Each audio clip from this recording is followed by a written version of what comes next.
On July 29, 1923, the cornerstone was laid for the St. Vincent Home for the Aged and the House of Providence, what we now know as Providence Mount St. Vincent. This achievement all began with Mother Joseph. Mother Joseph and 4 other sisters came west in 1856. It was not easy. They left Montreal, went to New York, traveled tumultuous seas from New York down to the Isthmus of Panama. And they dismantled the Fort Vancouver where the Hudson Bay Company had left many, many buildings. The military built her a convent. Within probably 10 years, she had a school, she had a hospital, she had an orphanage, she had a mental health facility. So I think the Sisters of Providence have an innate ability to look at what's needed and get it done. After Mother Joseph established Providence Hospital in Seattle in 1877 and began attending to the needs of the poor here, Sister Mary Conrad noticed the need for a home to house the elderly sometime after the turn of the century. In 1920, after the close of World War I, and as the Spanish flu pandemic was coming to a close, Seattle banker Frank Sullivan, moved by the poverty he saw around him, gave Sister Mary Conrad $1,000 to begin construction of a home for the aged, and promised more. When this was built, we were a beacon on the hill, a light, and we still are that light. Within 6 months, the St. Vincent Home for the Aged was built with the support of the community and St. Vincent Auxiliary of Women on a 9-acre campus at one of the highest points in West Seattle overlooking the city. On January 24, 1924, the Sisters of Providence moved into St. Vincent Home for the Aged and moved their provincial administration, infirmary, and novitiate from Vancouver, Washington to their new home. It was a place where sisters were novice and novitiates, and then also taking care of older adults before the era of Medicare and Medicaid. On April 26 that same year, the Mount opened its doors to the public. From the 1930s to the 1950s, the Mount was very different from what you see today. Sisters mainly cared for residents with separate floors for men and women. Novices and postulants were tasked to mop the floors at the Mount, and they clean the bathrooms and do whatever a janitorial service actually would do. I would say kind of on-job training for us as postulants and novices to be of service to others. The sisters canned fruits and vegetables from the orchards and gardens that were once on the campus, and the Women's Auxiliary grew to 50 women to help provide services to seniors. There was orchards, there was apples and pears and peaches, and the sisters canned them, and they had a huge garden and all the vegetables were grown there. And so they really were self-sustaining, I would say. In 1956, the Mount celebrated 100 years since Mother Joseph arrived at Fort Vancouver. From 1856 to 1956, the sisters expanded through the whole Pacific Northwest. They were every place. By this time, they were in Alaska. They were in Montana, they were in Washington, Oregon. We had no lay people running things. We had nurses, we had teachers. It was quite phenomenal to look at what 100 years had provided for the people of the Northwest. Well, I was here. I was one of those sisters that went through my postulancy and novitiate here and took my final vows in this very chapel. In the 1960s, many changes came to the Mount. A 6.7 earthquake in 1965 rocked much of Seattle and damaged some of the Mount's original buildings. What was added to the Mount as a result of the earthquake and capital renovations was the apartments, retirement apartments, skilled nursing, and the sisters' residence. Therapy services were also added, and in May of 1966, the Mount campus welcomed St. Joseph Residence.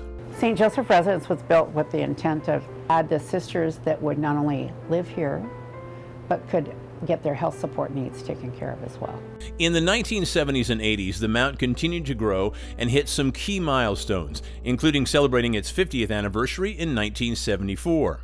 The sisters also ushered in their first lay administration in 1971. We couldn't just be dependent on the religious community to run the buildings and operate the building, from the administrator to the housekeeping department to all the direct care workers and nursing. Medicare and Medicaid came into being in the 70s.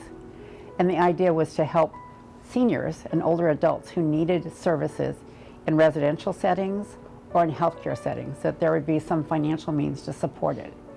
It was a great support to the Mount, but it was not enough.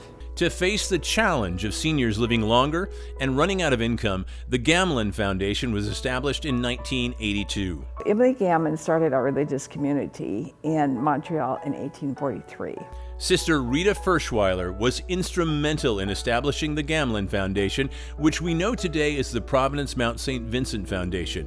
And then came the 1990s, a time of revolutionary change at Providence Mount St. Vincent, and the Vision Campaign is launched. There was a phrase that was coined that the building was more of a place to die than to live, and how we were going to change that more into a home. Bob Ogden, who worked for Providence, who came from Alaska, who had done a lot of work in community-based settings, and came here to say, let's do it differently. We took 252 skilled nursing beds, reduced it to 215 beds so that we could create more common space for people. We took corridors that were longer than football fields and divided them in half. And in it, we make large adult family homes. And so we put kitchens on every neighborhood. It was the beginning of not having a dementia unit. It was being able to take care of people wherever they were and not being organized by a certain disease or function. This entirely new approach to senior care was revolutionary for its time. Assisted living services were added to the apartments. Then, Providence Mount St. Vincent added one more loving element. A preschool was established in 1991. It was an intergenerational child care center, and intergenerational in the sense that it was for the young and old that were here.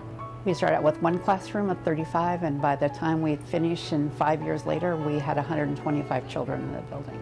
So we got lots of attention from all kinds of people in the U.S. as well as outside to come and visit and study, to make study visits with us to see how'd you do it. In the 2000s, the Mount dedicated the Father Malahan Center for Healing based on whole person care, and also expanded its transitional care unit to treat approximately 1,000 patients per year. To me, whole person care is taking care of what's been said before, the mind, the body, and the spirit. Not just taking care of the medical needs, but the spiritual and emotional needs as well. The transitional care unit is just exactly what it says. It's transitioning people, not necessarily are able to go back to their home at first. In the 2010s, the Mount once again landed in the international spotlight with the release of The Growing Season, a documentary focused on the Intergenerational Learning Center. Over 5 years, we were filmed in our child care center and showing the integration of the young and old together. It wasn't mainstream to put a child care in a building. It wasn't mainstream to not have a dementia unit. It wasn't mainstream to not organize by level of care. All of those things at that time were pretty progressive. We had the 60 Minutes crew from Australia here. We were in Oprah magazine. It's kind of amazing. Just like the sisters have always been pioneers and always been in the forefront of services, we were the same way. The 2020s began with the pandemic, which changed every facet of life at the Mount. We had to do so many things differently so that we could survive the pandemic. So in every component we have been challenged. We've made it through, but we have a long ways to go to recover from that. The Mount has been blessed with lots of recognition, but most recently we got an award from West Seattle, from the Chamber of Commerce for Nonprofit of the Year. What it says to me is there's a lot of recognition of this building that's been here over 100 years and how they're recognizing it as an essential service to the West Seattle community. As Providence Mount St. Vincent celebrates 100 years of serving the community, it looks ahead to the next 100 years. We're still a beacon of hope. I think that we will continue to be that. What is here is the heart. It's the heart and compassion and caring, and that's why we will continue. Absolutely. Oh, I won't be here, but the Mount will be here. Absolutely. We will continue to take care of this community. What makes the Mount extraordinary are the people, the caregivers, the volunteers, the residents, the patients. You can see that the moment you set foot at the Mount. I do believe that over the next 100 years, this building will be here. But I think that we, just like the sister, will trailblaze through that and figure out the best way to serve the community.